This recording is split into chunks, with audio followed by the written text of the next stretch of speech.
National ಟೆಲಿವಿಷನ್ನಲ್ಲಿ live camera ಮುಂದೆಯೇ ಎಳೆಯ ಮಗುವಿನಂತೆ ಬಿಕ್ಕಿ ಬಿಕ್ಕಿ ಹತ್ತಿದ್ದ ಈ ವ್ಯಕ್ತಿ ನಿಮಗೆ ನೆನಪಿದೆಯಾ? ಅಂದು ಇಡೀ ದೇಶವೇ ಇವರನ್ನ ನೋಡಿ ನಕ್ಕಿತ್ತು. ನಿಮ್ಮ ಸಮೀಕ್ಷೆಗಳೆಲ್ಲ ಬರೀ ಫ್ಲೋಕ್ ಅಂತ ಸಿಕ್ಕಾಪಟ್ಟೆ ಟ್ರೋಲ್ ಮಾಡಿದ್ರು. ಆದ್ರೆ ಇವತ್ತು ಹತ್ತಿದ್ದ ಅದೇ ವ್ಯಕ್ತಿ ಇವತ್ತು ವಿರೋಧಿಗಳ ಎದೆ ನಡುಗುವಂತೆ ಭರ್ಜರಿ ಡ್ಯಾನ್ಸ್ ಮಾಡ್ತಿದ್ದಾರೆ. ಹೌದು, ತಮಿಳುನಾಡಿನಲ್ಲಿ ದಳಪತಿ ವಿಜಯ್ ಅವರ ಸುನಾಮಿ ಏಳಲಿದೆ ಅಂತ ಇಡೀ ದೇಶದಲ್ಲಿ ಇವರೊಬ್ಬರು ಮಾತ್ರ ಎದೆ ತಟ್ಟಿ ಹೇಳಿದ್ರು. ಅಂದು ಇವರನ್ನ ನೋಡಿ ನಕ್ಕವರೆಲ್ಲ ಇವತ್ತು ತಲೆ ತಗ್ಗಿಸಿ ನಿಂತಿದ್ದಾರೆ. ಅಷ್ಟಕ್ಕೂ ಪ್ರದೀಪ್ ಗುಪ್ತಾ ಅವರ ಆ ಮ್ಯಾಜಿಕ್ ಭವಿಷ್ಯ ನಿಜವಾಗಿದ್ದು ಹೇಗೆ? ಡೀಟೇಲ್ ಆಗಿ ನೋಡ್ತಾ ಹೋಗೋಣ ಬನ್ನಿ. ನಾನು ಶಿವಮೂರ್ತಿ ಸರ್ಬಾ. ಅಂದು ಕಣ್ಣೀರು, ಇಂದು ನೃತ್ಯ. 100% ನಿಜವಾಯಿತು ಭವಿಷ್ಯ. ನಿಮಗೆಲ್ಲ 2024ರ ಲೋಕಸಭಾ ಚುನಾವಣೆಯ ಫಲಿತಾಂಶದ ದಿನ ನೆನಪಿದೆಯಾ? ಆಕ್ಸಿಸ್ ಮೈ ಇಂಡಿಯಾದ ಚೇರ್ಮನ್ ಪ್ರದೀಪ್ ಗುಪ್ತಾ ಎಂಬುವರು ಅಂದು ನ್ಯಾಷನಲ್ ಟೆಲಿವಿಷನ್ ಅಂದ್ರೆ India today live news channel ಅಲ್ಲಿ ಒಬ್ಬ ವ್ಯಕ್ತಿ ಎಳೆಯ ಮಗುವಿನಂತೆ ಬಿಕ್ಕಿ ಬಿಕ್ಕಿ ಅಳ್ತಾ ಇದ್ರು. ಆಂಕರ್ಗಳು ಅವರ ಬೆನ್ನು ತಟ್ಟಿ ಸಮಾಧಾನ ಮಾಡ್ತಾ ಇದ್ರು. ಆ ವಿಡಿಯೋ ಸೋಷಿಯಲ್ ಮೀಡಿಯಾದಲ್ಲಿ ಭಾರಿ ವೈರಲ್ ಆಗಿತ್ತು. ಇಡೀ ದೇಶವೇ ಅವರನ್ನ ನೋಡಿ ನಕ್ಕಿತ್ತು, ಟ್ರೋಲ್ ಕೂಡ ಮಾಡಿತ್ತು. ಅದೇ ವ್ಯಕ್ತಿ ಈಗ ಮತ್ತೆ ಸುದ್ದಿಯಲ್ಲಿದ್ದಾರೆ. ಅವತ್ತು ಹತ್ತಿದ್ದ ವ್ಯಕ್ತಿ ಇವತ್ತು ಭರ್ಜರಿಯಾಗಿಯೇ ಡ್ಯಾನ್ಸ್ ಮಾಡಿದ್ದಾರೆ. ಯಾರು ಊಹಿಸದ ಫಲಿತಾಂಶವನ್ನ ನೀಡಿ ಸಕ್ಸಸ್ ಕೂಡ ಆಗಿದ್ದಾರೆ. ಎಸ್ ವೀಕ್ಷಕರೇ, 2024ರಲ್ಲಿ ಅವರು ನೀಡಿದಂತಹ ಎಕ್ಸಿಟ್ ಪೋಲ್ ಸಮೀಕ್ಷೆ ಅಕ್ಷರಶಃ ಉಲ್ಟಾ ಹೊಡೆದಿತ್ತು. ಆದ್ರೆ ಇವತ್ತು ಅವರು ನುಡಿದ ಭವಿಷ್ಯ ಪಕ್ಕ ನಿಜ ಆಗಿದೆ. ಅವತ್ತು ಆಕ್ಸಿಸ್ ಮೈ ಇಂಡಿಯಾ ಸಂಸ್ಥೆಯ ಚೇರ್ಮನ್ ಮತ್ತು ಮ್ಯಾನೇಜರಿಂಗ್ ಡೈರೆಕ್ಟರ್ ಪ್ರದೀಪ್ ಗುಪ್ತಾ ಅವರನ್ನ ನೋಡಿ ನಕ್ಕಿದಂತಹ ಅದೆಷ್ಟೋ ಮಂದಿ ಇತರೆ ಸಮೀಕ್ಷಾ ಸಂಸ್ಥೆಗಳು ಇಂದು ತಲೆ ತಗ್ಗಿಸಿವೆ. ಇದಕ್ಕೆ ಕಾರಣ ತಮಿಳುನಾಡು ವಿಧಾನಸಭಾ ಚುನಾವಣೆ ರಿಸಲ್ಟ್. ದ್ರಾವಿಡರ ನಾಡಿನಲ್ಲಿ ಯಾರು ಊಹಿಸಲಾಗದ, ಯಾರು ನಂಬದ ಭವಿಷ್ಯವನ್ನ ನುಡಿದು ಅದನ್ನ 100ಕ್ಕೆ 100ರಷ್ಟು ನಿಜ ಮಾಡಿ ತೋರಿಸಿದ್ದಾರೆ ಪ್ರದೀಪ್ ಗುಪ್ತಾ. ಬನ್ನಿ ಅದೇನು ಎಂಬುದನ್ನ ನೋಡೋಣ. ತಮಿಳುನಾಡಿನಲ್ಲಿ ದಳಪತಿ ಸುನಾಮಿ, ಎಕ್ಸಿಟ್ ಪೋಲ್ಗಳೆಲ್ಲ ಉಲ್ಟಾ ಪಲ್ಟಾ. ವೀಕ್ಷಕರೇ, ತಮಿಳುನಾಡು ಅಂದ್ರೆ ಅಲ್ಲಿ ಎರಡೇ ಪಕ್ಷಗಳ ದರ್ಬಾರ್, ಒಂದು ಡಿಎಂಕೆ ಇಲ್ಲವೇ ಎಐಎಡಿಎಂಕೆ. ದಶಕಗಳಿಂದ ಈ ಎರಡೂ ದ್ರಾವಿಡ ಪಕ್ಷಗಳೇ ಸರದಿಯ ಪ್ರಕಾರ ರಾಜ್ಯವನ್ನ ಆಳಿಕೊಂಡು ಬಂದಿವೆ. ಆದ್ರೆ ಈ ಬಾರಿ ಚುನಾವಣಾ ಕಣಕ್ಕೆ ಎಂಟ್ರಿ ಕೊಟ್ಟಿದ್ದು ನಟ ದಳಪತಿ ವಿಜಯ್ ಅವರ ತಮಿಳು ವೆಟ್ರಿ ಕಳಗಂ ಅಂದ್ರೆ ಟಿವಿಕೆ ಪಕ್ಷ.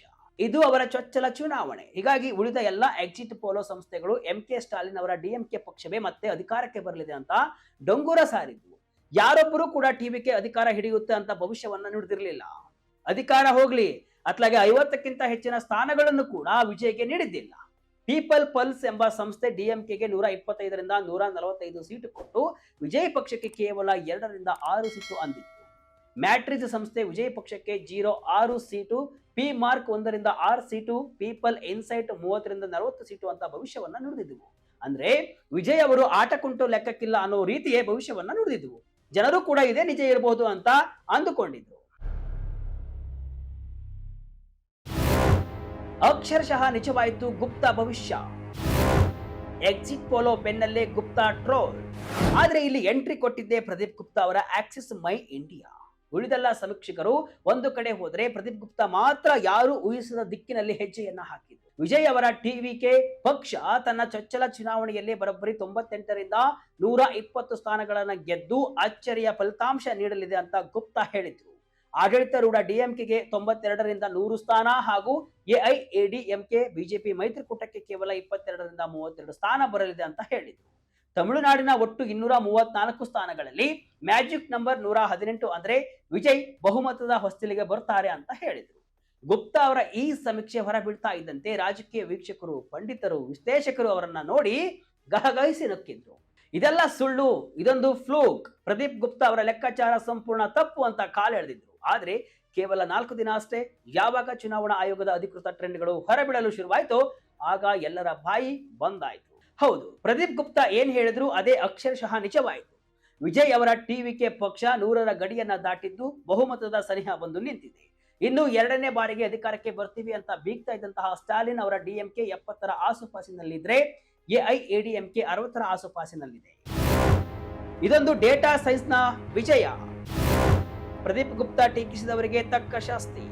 ಇನ್ನು ಆ ಕಡೆ ರಿಸಲ್ಟ್ ಬರ್ತಾ ಇದ್ದಂತೆ ಪ್ರತಿಕ್ರಿಯಿಸಿರುವಂತಹ ಪ್ರದೀಪ್ ಗುಪ್ತಾ ನನ್ನನ್ನ ನೋಡಿ ನಕ್ಕವರೆಲ್ಲ ಈಗ ಎಲ್ಲಿದ್ದಾರೆ ಅಂತ ಅಂದಿದ್ದಾರೆ. ಅದಲ್ಲದೆ ಇದು ಡೇಟಾ ಸೈನ್ಸ್ ನ ವಿಜಯ ಅಂದಿದ್ದಾರೆ.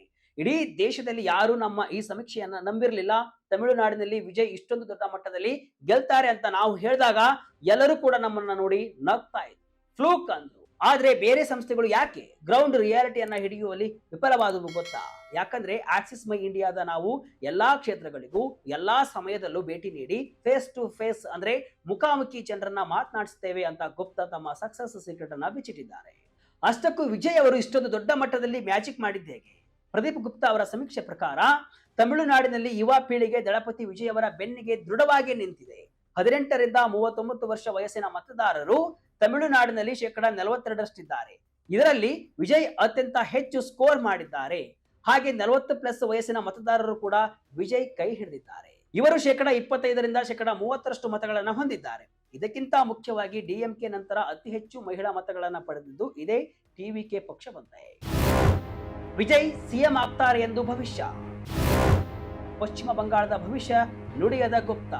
ಮುಖ್ಯಮಂತ್ರಿ ಆಯ್ಕೆಯಲ್ಲೂ ಕೂಡ ವಿಜಯ್ ಅವರೇ ಸ್ಟಾಲಿನ್ ಅವರನ್ನ ಹಿಂದಿಕ್ಕಿದ್ದಾರೆ. ಸಿಎಂ ಆಗಿ ಸ್ಟಾಲಿನ್ ಬೇಕು ಅಂತ 35% ಜನ ಹೇಳಿದ್ರೆ ವಿಜಯ್ ಬೇಕು ಅಂತ 37% ಜನ ಹೇಳಿದ್ದಾರೆ. ಅಷ್ಟೇ ಅಲ್ಲ, ಗುಪ್ತಾ ಅವರು ಡಿಎಂಕೆಗೆ 35% ವೋಟ್ ಶೇರ್ ಬರಬಹುದು ಅಂತಾನು ಹೇಳಿದ್ರು. ಈಗ ಅದು 32%ರಷ್ಟಿದೆ. ವಿಜಯ್ ಪಕ್ಷಕ್ಕೆ 35% ಅಂತ ಪ್ರೆಡಿಕ್ಟ್ ಮಾಡಿದ್ರು. ಅದು ಕೂಡ ಈಗ ನಿಖರವಾಗಿ 35%ರಷ್ಟೇ ಇದೆ. ಇನ್ನು ಎಐಎಡಿಎಂಕೆಗೆ 23% ಅಂದಿದ್ರು. ಅದು ಪ್ರಸ್ತುತ 27ರಷ್ಟಿದೆ. ಮುಖ್ಯಮಂತ್ರಿ ಎಂಕೆ ಸ್ಟಾಲಿನ್ ಅವರ ಡಿಎಂಕೆ 2ನೇ ಸ್ಥಾನಕ್ಕೆ, ಎಡಪ್ಪಾಡಿ ಪಳನಿಸ್ವಾಮಿ ಅವರ ಎಐಎಡಿಎಂಕೆ 3ನೇ ಸ್ಥಾನಕ್ಕೆ ತಳ್ಳಲ್ಪಡುತ್ತೆ ಅಂತ ಗುಪ್ತಾ ಅವರು ಬಹಳ ವಿಶ್ವಾಸದಿಂದ ಹೇಳಿದ್ರು. ಅದು ಈಗ ಕಂಡಿದ್ರು ನಿಜವಾಗಿದೆ. ಇನ್ನೊಂದು ಇಂಟ್ರೆಸ್ಟಿಂಗ್ ವಿಚಾರ ಏನಪ್ಪಾ ಅಂದ್ರೆ, ಈ ಬಾರಿಯ ಪಶ್ಚಿಮ ಬಂಗಾಳ ಚುನಾವಣೆಯ ಎಕ್ಸಿಟ್ ಪೋಲ್ ಫಲಿತಾಂಶವನ್ನ ರಿಲೀಸ್ ಮಾಡಲು ಗುಪ್ತಾ ನಿರಾಕರಿಸಿದ್ರು. ಯಾಕೆ ಅಂತ ಕೇಳಿದ್ರೆ, ನಾವು ಮುಖಾಮುಖಿ ಮಾತನಾಡಿಸಿದಾಗ 60ರಿಂದ 70% ಬಂಗಾಳದ ಜನ ತುಟಿ ಬಿಚ್ಚಲಿಲ್ಲ. ತಾವು ಯಾರಿಗೆ ವೋಟ್ ಹಾಕಿದ್ದೀವಿ ಅಂತ ಹೇಳಲೇ ಇಲ್ಲ. ಹೀಗಾಗಿ ತಪ್ಪು ಡೇಟಾ ಕೊಡುವುದಿಲ್ಲ ಅಂತ ಕ್ಲಿಯರ್ ಆಗಿ ಹೇಳಿದ್ರು.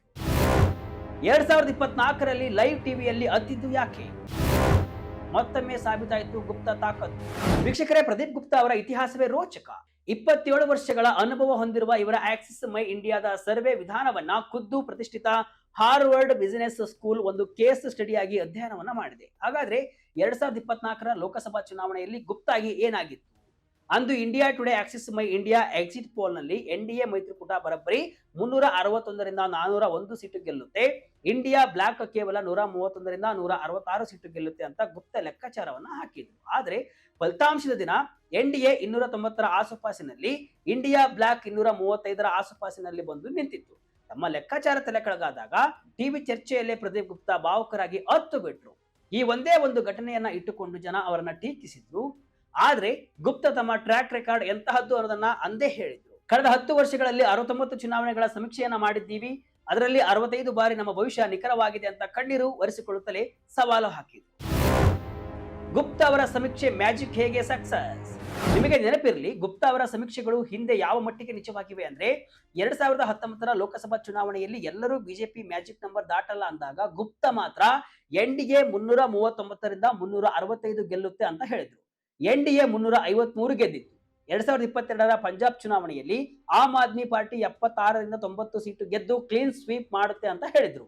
ಆಪ್ 92 ಗೆದ್ದಿತ್ತು. 2023ರ ಮಧ್ಯಪ್ರದೇಶದ ಚುನಾವಣೆಯಲ್ಲಿ ಆಂಟಿ ಇನ್ಕಂಬೆನ್ಸ್ ಇದ್ರೂ ಬಿಜೆಪಿ 140ರಿಂದ 162 ಗೆಲ್ಲುತ್ತೆ ಅಂತ ಅಂದಿದ್ರು. ಬಿಜೆಪಿ 163 ಗೆದ್ದಿತ್ತು. ಇತ್ತೀಚಿನ 2024ರ ಮಹಾರಾಷ್ಟ್ರದಲ್ಲಿ ವಿಪಕ್ಷಗಳೇ ಅಧಿಕಾರಕ್ಕೆ ಬರ್ತಾರೆ ಅಂತ ದೇಶವೇ ಹೇಳ್ತಿದ್ದಾಗ ಮಹಾಯುತಿ ಮೈತ್ರಿಕೂಟ 178ರಿಂದ 200 ಸೀಟು ಗೆಲ್ಲುತ್ತೆ ಅಂತ ಎದೆತಟ್ಟಿ ಹೇಳಿದ್ರು.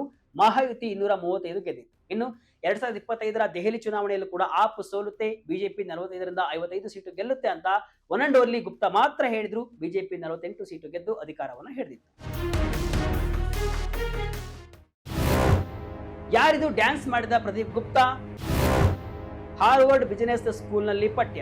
ವೀಕ್ಷಕರೇ, ಇಷ್ಟೆಲ್ಲ ನಿಖರ ಭವಿಷ್ಯ ನುಡಿಯುವ, ವಿರೋಧಿಗಳ ಬಾಯಿ ಮುಚ್ಚಿಸುವ ಈ ಪ್ರದೀಪ್ ಗುಪ್ತಾ ಯಾರು ಗೊತ್ತಾ? ಇವರು ಕೇವಲ ಒಬ್ಬ ಸಮೀಕ್ಷಕರಲ್ಲ, ಬದಲಾಗಿ ಭಾರತದ ನಂಬರ್ 1 ಸೆಫಾಲಜಿಸ್ಟ್ ಅಂದ್ರೆ ಚುನಾವಣಾ ವಿಶ್ಲೇಷಕ, ಯಶಸ್ವಿ ಉದ್ಯಮಿ, ಡೇಟಾ ಇಂಟೆಲಿಜೆನ್ಸ್ ಎಕ್ಸ್ಪರ್ಟ್ ಹಾಗೂ ಆಕ್ಸಿಸ್ ಮೈ ಇಂಡಿಯಾ ಸಂಸ್ಥೆಯ ಚೇರ್ಮನ್ ಮತ್ತು ಮ್ಯಾನೇಜಿಂಗ್ ಡೈರೆಕ್ಟರ್. ಗುಪ್ತಾ ಅವರಿಗೆ engineering, consumer research, behavioural insights ಮತ್ತು ಬಿಸಿನೆಸ್ ಸ್ಟ್ರಾಟಜಿಯಲ್ಲಿ ಬರೋಬ್ಬರಿ 25ರಿಂದ 27 ವರ್ಷಗಳ ಸುದೀರ್ಘ ಅನುಭವವಿದೆ. ಇವರ ಅತಿ ದೊಡ್ಡ ಹೆಗ್ಗಳಿಕೆ ಅಂದ್ರೆ ಇವರು ಪ್ರತಿಷ್ಠಿತ ಹಾರ್ವರ್ಡ್ ಬಿಸಿನೆಸ್ ಸ್ಕೂಲ್ನ ಹಳೆ ವಿದ್ಯಾರ್ಥಿ. 2019ರ ಲೋಕಸಭಾ ಚುನಾವಣೆ ಹಾಗೂ ಕೆಲ ರಾಜ್ಯಗಳ ಚುನಾವಣೆಯಲ್ಲಿ ಇವರ ಸಮೀಕ್ಷೆಗಳ ನಿಖರತೆಯನ್ನ ನೋಡಿ ಖುದ್ದು ಹಾರ್ವರ್ಡ್ ಬಿಸಿನೆಸ್ ಸ್ಕೂಲ್ ಇವರ ಸಂಸ್ಥೆಯ ಸರ್ವೆ ವಿಧಾನವನ್ನ ಒಂದು ಕೇಸ್ ಸ್ಟಡಿಯಾಗಿ ತನ್ನ ಪಠ್ಯದಲ್ಲಿ ಅಳವಡಿಸಿಕೊಂಡಿದೆ.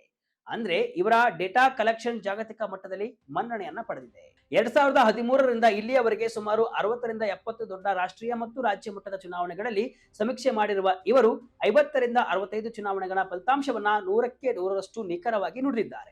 ಇವರ ಸ್ಪೆಷಾಲಿಟಿ ಅಂದ್ರೆ ಫೇಸ್ ಟು ಫೇಸ್, ಅಂದ್ರೆ ವೈವಿಧ್ಯಮಯ ಪ್ರದೇಶಗಳಿಗೆ ಖುದ್ದು ಭೇಟಿ ನೀಡಿ ಜನರ ನಾಡಿ ಮಿಡಿತ ಅರಿಯುವುದು. ಇದೇ ಕಾರಣಕ್ಕೆ ಇವರನ್ನ ಚುನಾವಣಾ ನಾಡಿ ಮಿಡಿತ ಅರಿಯುವ ಮಾಂತ್ರಿಕ ಅಂತಾನೂ ಹೇಳಲಾಗುತ್ತೆ. ಇವರು ಕೇವಲ ಸಮೀಕ್ಷೆ ಮಾತ್ರ ಮಾಡಲ್ಲ, ಭಾರತದ ಪ್ರಜಾಪ್ರಭುತ್ವ ಮತ್ತು ಚುನಾವಣೆಗಳ ಬಗ್ಗೆ ಅದ್ಭುತ ಪುಸ್ತಕಗಳನ್ನು ಕೂಡ ಬರೆದಿದ್ದಾರೆ.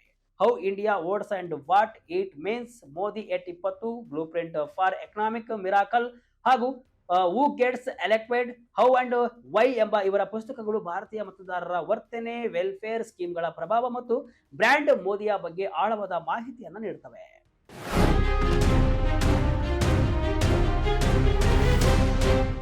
ವೀಕ್ಷಕರೇ, ಸೋತಾಗ ಅಳೋದು ಸಹಜ, ಆದರೆ ಅತ್ತಿದ್ದೆ ನೆಪ ಅಂತ ಮನೆಯಲ್ಲಿ ಕೂರದೆ ಮತ್ತೆ ಫೀಲ್ಡ್ಗಿಳಿದು ಸರಿಯಾದ ಡೇಟಾ ಸಂಗ್ರಹಿಸಿ ಇಡೀ ದೇಶವೇ ನಿಮ್ಮದು ಫ್ಲೂಕ್ ಅಂತ ನಗುತ್ತಿದ್ದಾಗ ಒಂಟಿ ಸಲಗದಂತೆ ನಿಂತು ತಮಿಳುನಾಡಿನಲ್ಲಿ ವಿಜಯ ಗೆಲುವನ್ನ ಕರಾರುವಕ್ಕಾಗಿ ನೋಡಿದ ಪ್ರದೀಪ್ ಗುಪ್ತಾ ಭಾರತದ ಚುನಾವಣಾ ಸಮೀಕ್ಷೆಗಳ ಅಸಲಿ ದಳಪತಿ ಅನ್ನೋದನ್ನ ಮತ್ತೆ ಸಾಬೀತು ಮಾಡಿದ್ದಾರೆ. ಈ ಬಗ್ಗೆ ನಿಮ್ಮ ಅನಿಸಿಕೆಯನ್ನು ಕಮೆಂಟ್ ಮೂಲಕ ತಿಳಿಸಿ. ಇದಿಷ್ಟು ಇವತ್ತಿನ ವಿಶೇಷ.